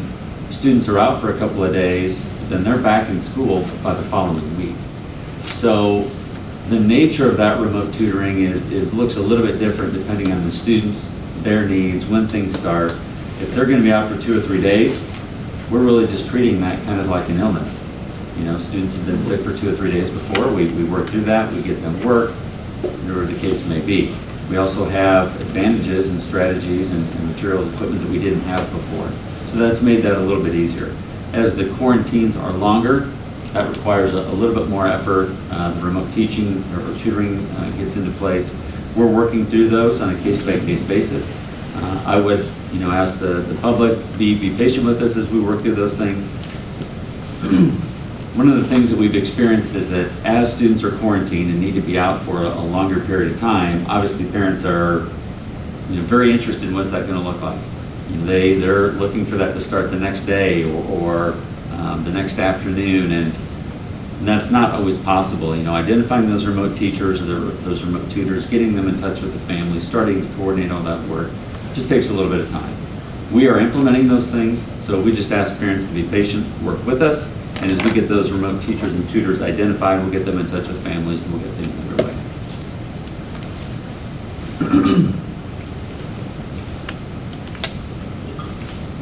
We are looking to implement shield testing as a screening test and doing that in partnership with the University of Illinois. Now that'll give us a little bit more flexibility with quarantines and working with the health department, that additional screening piece. I'm going to skip down a couple of bullet points here. Staff will be made available through SHIELD to administer the tests, prepare them for shipping, and then completing the required reporting. That will relieve some of the workload on our district staff. I think our health professionals, our health aides, our nurses, right here at the beginning of the year, it feels very much like it did last spring. Just doing a lot of kind of tap dancing and working through things.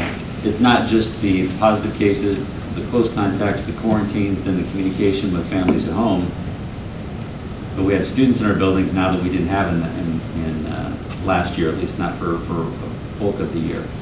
So they're also distributing medication. Students come in with a bump or a bruise, they're getting an ice pack, they're getting Band-Aids. One of our nurses was dealing with some COVID cases, and at the same time, a student broke his arm yesterday. So those things are still happening. Huge workload for our health staff. They are committed to taking care of our students and doing the best that they can. But one of the things that the Shield testing will do for us is that they will provide the workforce, the labor that comes in and administers the test, ships them out, and does all of the reporting, which really can be pretty time intensive. I'm going to go back up a couple of bullet points and catch up here. Second bullet point, this will help us identify asymptomatic positive cases and hopefully help us to minimize potential close contacts. It's a non-invasive saliva-based test, so there's no nasal swab. It's saliva. You have to drool. I'm not sure how that's going to work. I hope they don't test staff, although we actually are going to open that up to staff. You drool into a test tube, they cap that off, they wrap it up, they label it, and they send it off to a lab and they do the testing. Families will be able to opt out of Shield testing. That's something that you're not interested in your son or daughter doing. They don't have to do that. Of course, the more students we have participate in that, the more data we have, the more helpful that's going to be. So as this gets up and running, and it's going to take us a couple weeks to do that, one of the first steps is that staff from Shield will come out, they'll walk through our buildings, they'll talk with our health professionals, our nurses, our health aides, to kind of walk through what they think that's going to look like, take a look at our facilities and see how that matches up with what needs to be done.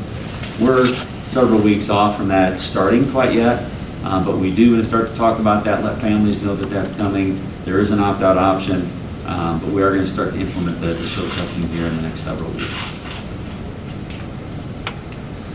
So I just want to wrap up with some data points. This is Region 1 test positivity. This is the last 30 days, so you can see kind of a general trend. We have hit, Region 1 has hit that 8% threshold. We're actually, I think the data I saw this afternoon, we're under that, I think for the first time in about a week or so. DeKalb County mirrors that to some extent based on IDPH guidelines. But the health department is really watching CDC guidelines and where our data falls in relation to the CDC criteria. So this was taken on yesterday. Number of cases is 146 in the county. Test positivity is 9.17. As of today, both of those numbers are down a little bit. So the number of cases is down. I forget that number off the top of my head, but I know percent positivity is under 9% again. So we'll watch both of those. The mask mandate is still in place. I don't know when that mask mandate is going to end, but we still need to continue to watch this data because when that mandate is over, we'll have, hopefully, this goes back to local control, and just want to know where we stand, but also the historical trend from the beginning of the school year so we can make a decision. The spread of the Delta variant, I think, is real based on this data. So this is the map of the United States, almost all of it. The picture kept getting cut off. This is what the United States looked like by county on July 22nd. This is what it looked like yesterday. I don't know what they're doing in Nebraska, but I think that's where we need to call and figure it out because their numbers are in the moderate range. So that spread has happened. I'd like to be able to tell you exactly how that spread is going to decrease and all those numbers become blue again. It's going to be a variety of factors. We'll continue to watch the data, but just wanted to kind of share what we've experienced here over the last month and several weeks. One of the things that I do want to touch on, one of the questions I've gotten over the last couple of months is whether or not vaccines are going to be required, and I think one of the speakers touched on this. I'm not hearing anything at the state board level about vaccinations for COVID being required. Who knows if that's going to happen or not? We'll continue to keep our ear to the ground. I will point out that the Pfizer vaccine was given full approval this week, not just emergency approval this week. So that's the first COVID vaccine that's been given full approval. That was one of the reasons that requiring vaccines was kind of lagging behind. If you watch the news, there are a lot of businesses and private entities that are requiring vaccinations, not all, and some public entities as well. I'm not recommending that our staff be required to get vaccinations, but I think as time goes on, that's something that we just need to keep an eye on as well. So that's the last of my remarks. Would be glad to answer any questions that you have. I was just wondering who you're using as your remote teachers. Are they staff members, or do you have like a pool of tutors? We're developing a pool of both certified staff that are already employed, as well as substitute teachers who work for us, some of whom have already done some homebound teaching for us. Homebound instruction has been in the school code for decades, and really is pretty clearly outlined. What we're doing is a little bit different than that. At the same time, there's some similarities. So those teachers who have done, substitute teachers who have done homebound, pretty similar to them. We're really developing that pool using both candidates, teachers that are certified and already in district and substitutes. So we're developing that pool, and ideally we've got a large enough pool that as we need remote teachers and tutors, principals in the building can make phone calls and start identifying who those people are. It's also one of the things I did mention earlier. Let's just talk about a potential quarantine or remote tutoring situation at the elementary level, K-5. You've got students in kindergarten, first, second, third, fourth, fifth grade. So you've got 6 different grade levels. Remote teachers, we may be selecting those remote tutors really based on not only what school they're in, but what grade level. So a remote tutor could be working with the first grader at North Grove and at North because the curriculums are pretty well aligned.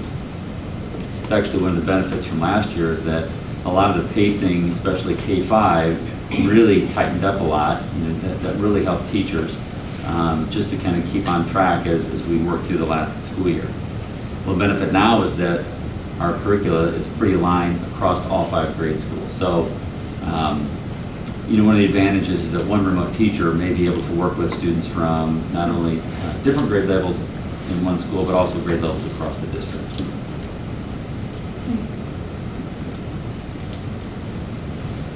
Steve, I see on IDPH's website there have been 5 school outbreaks. It looks like 2 of them they say are sports related, 3 are classroom related. Has there been any discussion among superintendents or with the health departments as far as what they're observing with those outbreaks, as far classroom configurations? Is there anything that points to, oh, this is how that became an issue for that we can learn from? I've not heard anything directly. We've had a lot of ongoing conversation with our head nurse and the health staff. I don't know that I'm hearing anything specific that's causing that outbreak or connections, but it's something that we'll need to continue to watch.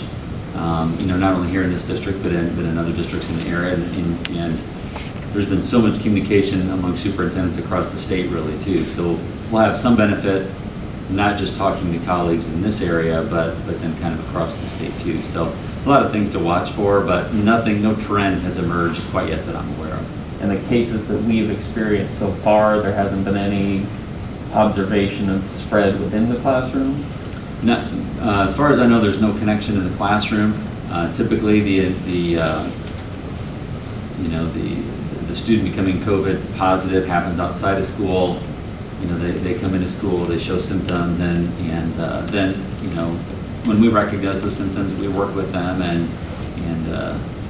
because we have the rapid Binax testing, we can test them immediately if parents want to. That's optional also. So what we're seeing are infections starting outside of school and then coming into school. For the most part, families and students have been really good to work with. As students come in, they felt fine that morning. By the time the afternoon rolled around, they weren't feeling good, came down to the office. We tested them, maybe they were positive. We have had a couple of cases, so I'll make a plea to the community. I've had a couple of cases where students were showing symptoms at home, still came to school. Of course, we would ask parents not to do that, and I think one of the speakers touched on that. If students aren't feeling good, they're going to keep them home. We appreciate that.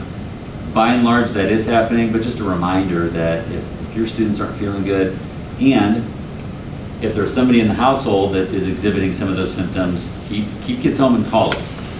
We can arrange for families to bring students to the school, wait in the parking lot, we'll come out and test them.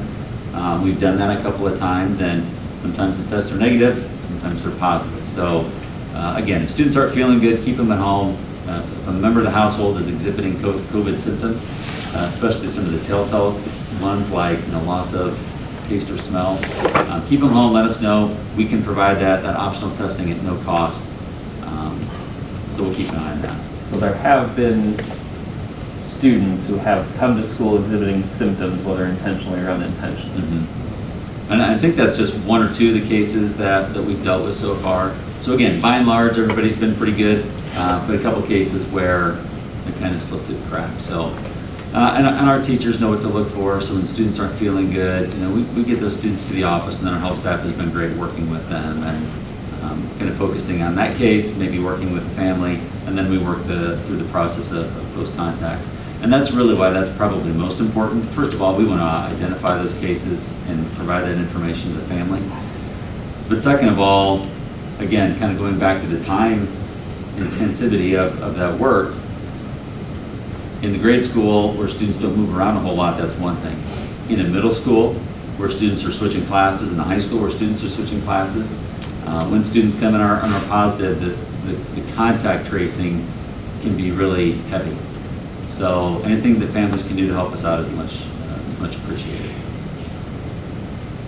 Steve, a big concern for me is the privacy of the students as it relates to other students and the faculty. How is that looking in terms of the first week of school?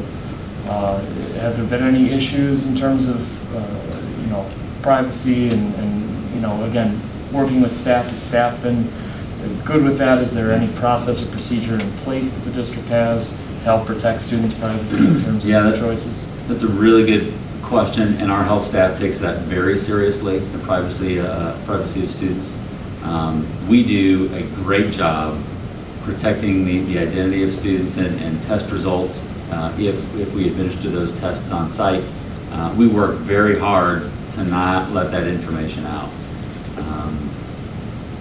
There have been times when we do our best to keep things quiet and students go home and then start to text their friend or whatever, and then it kind of blows up.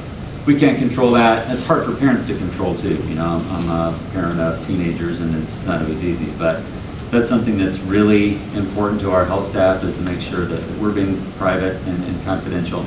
Our staff throughout the district, also teachers, paraprofessionals, everybody does a really good job with that. So I'm not aware of any instance where identities or test results have been leaked, so to speak. That's great. Yeah. In the test to stay scenario, is that pretty much the business as usual, send your child on the bus, clearly you wouldn't have symptoms, get there, test them, go to class? Is that pretty much the walkthrough, or? It is. So a couple of things that we stress, even though we have these pieces in place every day, are masking, proper masking, and maintaining as much social distancing as possible if they're in that test to stay protocol. Just to be extra cautious, but in reality, that's what we're asking all of our students to do still. So you're exactly right. If they become a close contact to a positive case, we start that test to stay procedure. I've spoken to Corey Mock about that a couple of times already. She's following the guidance from CDC and IDPH very closely. So we only use that when it's really appropriate, but you're exactly right. So as long as they test on that 1, 3, 5, 7 basis and the results are negative, they're allowed to stay in school. So really isn't a whole lot different for them.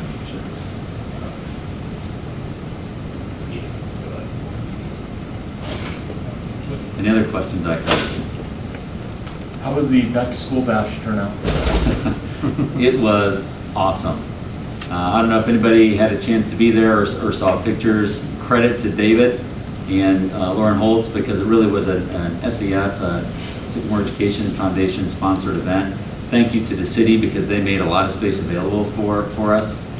The parking lot behind the city building was full of students and their families and a couple of food vendors. The street was closed off. We had, I don't know, 15-ish. Yeah, 20, yeah. Vendors in the street, on Elm Street. And then the parking lot on the other side of Elm Street, we had a fire truck, combine, a couple of police vehicles. I mean, it was packed. I have no idea how many people were there. And I was running from one meeting to another, but I was down there for about 15, 20 minutes, and it was incredible. So the support for the school district, And one of the comments I heard regularly from people that I talked to, but also, comments that I heard through David and Lauren were that people were just happy to be out again. Things have loosened up and people have gone to events and social events like that, but a back-to-school event like that we haven't had in a while was just incredible. So the turnout was great. We're hopeful that we can do that again. We were also really worried because we had to reschedule it from the week before, right? So we still had a great turnout, and it went really well. So we hope to do that again. Yeah, everything I heard was extremely positive about the event. So. Good.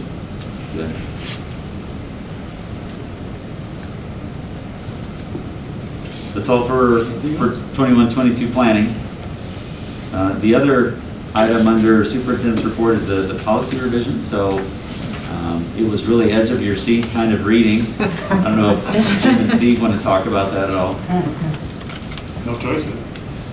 Yeah, really, this, when we met as a committee to discuss this particular package of policy revisions, most of the policies were just being revisited for a 5-year update, kind of doing a little polishing. And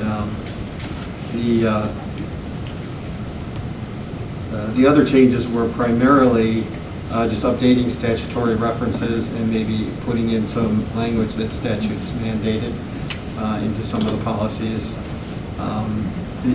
There was only one real option that we were given to either put a paragraph in or leave it out. But the paragraph basically says that our policy provisions are intended to be gender neutral.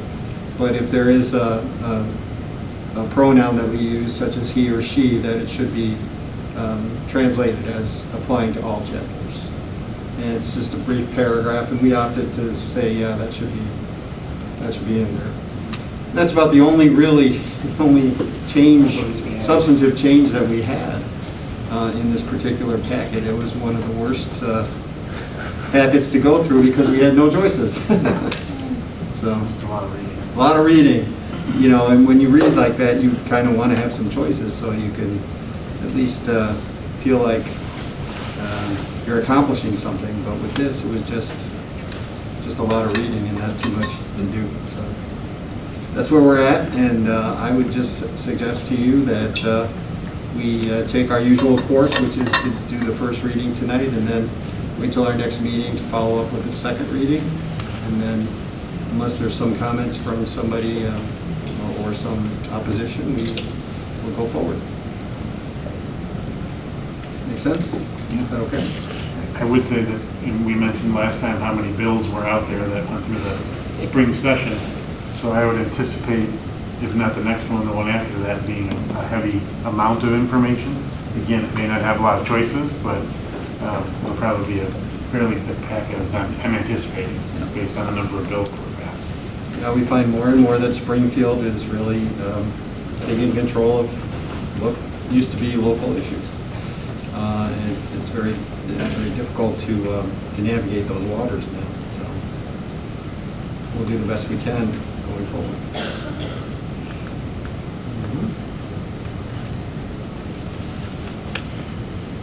All right. That's all I've got. Next item then would be open discussion, issues, observations, or questions. Future agenda items?